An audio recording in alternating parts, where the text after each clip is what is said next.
নমস্কাৰ আপোনালোক সকলোকে পুনৰবাৰ আপোন চৰ অন্য এটা ভিডিঅ'লৈ স্বাগতম জনাইছো। আপোনালোকৰ যদি গাড়ী মটৰ আছে তেন্তে আপোনালোকৰ কাৰণে এটা ওলাইছে বিৰাটেই ভাল খবৰ। আপোনালোকে এতিয়া আৰু ফাইন ভৰিব নালাগে। মানে আপোনালোকে এতিয়াৰে পৰা ট্ৰেফিক আইন ভংগ কৰা ফাইন আৰু ভৰিব নালাগে। আপোনালোক সকলোৰে কাৰণে এটা বিৰাটেই ভাল খবৰ ওলাই পৰিছে। এই ভিডিঅ'টো প্ৰত্যেকজন ব্যক্তিৰ কাৰণে, যিসকলে কমাৰ্চিয়েল বাহন চলায়, যিসকলে বাইক চলায়, যিসকলে স্কুটি চলায়, যিসকলে গাড়ী চলায়, প্ৰত্যেকৰ কাৰণে এই নিয়মটো বা মানে এই ভাল খবৰটো তো ভিডিঅ'টো প্ৰথমৰ পৰা শেষলৈকে চাই থাকক। যিসকলে যান বাহনত যাতায়াত কৰে, যিসকলে গাড়ী মটৰ চলায়, তেওঁলোকৰ কাৰণে এটা বিৰাটেই ভাল খবৰ ওলাই পৰিছে। এতিয়াৰে পৰা আৰু ফাইন ভৰিব নালাগে কোনোৱে। তো ভিডিঅ'টো প্ৰথমৰ পৰা শেষলৈকে চাই থাকিব। মই শ্ৰী পাঞ্জী গগৈ, আপোনালোকে চাই আছে আপোন চৰ্টছ।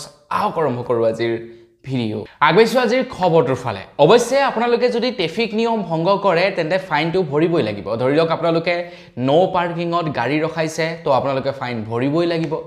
ধৰি লওক আপোনালোকে ট্ৰেফিক ৰুল জাম্প কৰিছে বা ৰেড লাইট ক্ৰছ কৰিছে, তেতিয়া ফাইন ভৰিবই লাগিব। ধৰি লওক আপোনালোকে অভাৰ স্পীডিঙত গাড়ী চলাইছে, তেতিয়া ফাইন ভৰিবই লাগিব। হেলমেট নিপিন্ধাকৈ গাড়ী চলাইছে, বাইক চলাইছে, আপোনালোকে ফাইন ভৰিবই লাগিব।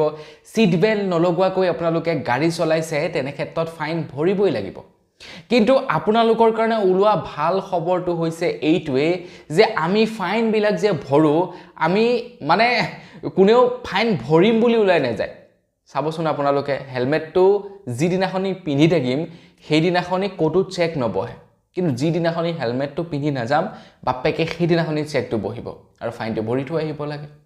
ৰেড লাইট পৰি আছে, হঠাতে আমি নেদেখি পাৰ হৈ গুচি গ'লোঁ, ফাইন লাগি গ'ল নে? তাত লাগি গ'ল। আগফালে ক'ৰবাত আপোনাৰ ইণ্টাৰচেপ্টৰখন ৰৈ আছে, ক'ৰবাত কেমেৰা লাগি আছে, আমি গম নাপালোঁ, স্পীডত গুচি গ'লোঁ, ফাইনটো লাগি গ'ল নে আমাৰ? তো আমি নজনাকৈ একচুৱেলি ফাইনবিলাক লাগে। কোনেনো আৰু ফাইন লগাম বুলি বা কোনেনো আৰু ট্ৰেফিক নিয়ম ভংগ কৰিম বুলি ভংগ কৰে? কোনেও ভংগ কৰিব ইচ্ছা নকৰে, চবেই হাৰি যাবলৈকে ইচ্ছা কৰে।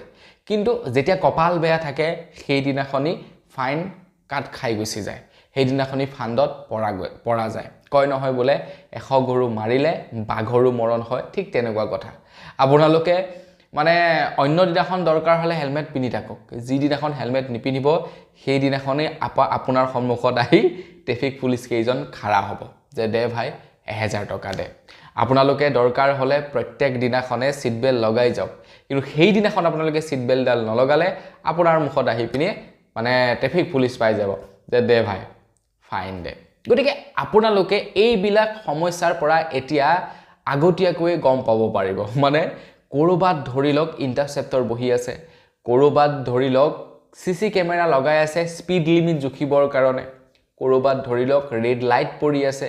তো এই বস্তুবিলাক এতিয়া আপোনালোকে আগতীয়াকৈ জানিব পাৰিব বুলি জনাইছে। ৰাডাৰ ৰবট নামৰ এটা এপ্লিকেশ্যনৰ মুকলি হৈছে, যিটো নেকি আপোনালোকে প্লে ষ্টৰত লাভ কৰিব। এপ্লিকেশ্যনটো মই প্ৰমোট কৰা নাই, কিন্তু এপ্লিকেশ্যনটো মই হঠাতে দেখা পালোঁ, ইনষ্টল কৰিলোঁ, তাৰপিছত চালোঁ গোটেই ফিচাৰ্ছখিনি, দেখিলোঁ ভালেই আছে দেখোন। যিসকলে দৈনিক গাড়ী মটৰ চলাই থাকে তেওঁলোকৰ এই এপ্লিকেশ্যনটো খুবেই দৰকাৰ। ভাবিলোঁ আপোনালোককো জনাই দিওঁ, আপোনালোকেও ফাইনৰ পৰা বাচক। এই এপ্লিকেশ্যনটোৱে কি কৰে, আপুনি যেতিয়া ক'ৰবাত গৈ থাকে তো তেওঁলোকে আপোনালোকক এখন মেপ দেখাই থাকিব, যিখন মেপত দেখাব যে ক'ত ট্ৰেফিক মানে ক'ত ৰেড লাইট আছে, ক'ত গ্ৰীণ লাইট আছে, ক'ত আপোনাৰ স্পীড লিমিট জোখা কেমেৰা আছে, ক'ত ট্ৰেফিক পুলিচ বহে, এই বস্তুবিলাক আপোনাক দেখাই থাকিব আৰু আপোনালোকে সতৰ্ক হ'ব পাৰিব। ক'ৰবাত যদি কেমেৰা আছে আপোনালোক আগতীয়াকৈ সতৰ্ক হ'ব পাৰিব যে আগত কেমেৰা আছে, মই অকণমান জোখত চলাওঁ। য'ত নেকি আপোনাৰ ৰেড লাইট থাকিব আপোনালোক সতৰ্ক কৰি দিব যে আগত ৰেড লাইট আছে, মই ৰখিব লাগিব। বা আপোনালোকে যেনিবা গম পোৱা নাই অভাৰ স্পীডত গৈ আছে, ক'ৰবাত ইণ্টাৰচেপ্টৰ এখন ৰখি আছে, আপোনালোকে গম পাব পাৰিব যে আগত কিবা এটা হৈ আছে, মানে স্পীড লিমিট জোখা কিবা এটা যন্ত্ৰ আছে, গতিকে মই লাহেকৈ যাওঁ। ৰাডাৰ ৰবটে মানে কিবা ৰাডাৰ ছিষ্টেমৰ জৰিয়তে এই কামটো কৰি আছে। অফলাইনতো কাম কৰে বুলি জনাইছে এই এপ্লিকেশ্যনটোৱে। আপোনালোকে মোবাইলত ইনষ্টল কৰি ৰাখিলে যেনেকৈ গুগল মেপ ব্যৱহাৰ কৰে এই এপছটো আপোনালোকে ব্যৱহাৰ কৰিব পাৰে আৰু আপোনালোকে চালান কটাৰ পৰা বাচিব পাৰে। গতিকে ভাবো আপোনালোকৰ উপযোগী হ'ব সেইকাৰণে জনালো তো ৰাডাৰ ৰবট এপ্লিকেশ্যনটো যিহেতু প্ৰমোট কৰা নাই সেইকাৰণে লিংকো আপোনালোকক আগবঢ়োৱা নাই প্লে ষ্টৰত গৈ আপোনালোকে ডাইৰেক্টলি ডাউনলোড কৰিব পাৰিব আৰু আপোনালোকে ব্যৱহাৰ কৰিব পাৰিব তো বন্ধু-বান্ধৱীসকল বছ আজিৰ ভিডিঅ' জনাবলগীয়া খবৰ ইমানটোৱে আছিলে খবৰটো জানি কেনে পালে সেই সম্পৰ্কত জনাব যদি ভাল লাগিলে লাইক এটা কৰি দিব চেনেলটো ছাবস্ক্ৰাইব কৰা নাই ছাবস্ক্ৰাইবটো কৰি ল'ব পুনৰ এটা ভিডিঅ' লগ পোৱাৰ সাজতে বিদায় মাগিছোঁ ধন্যবাদ জয় অসম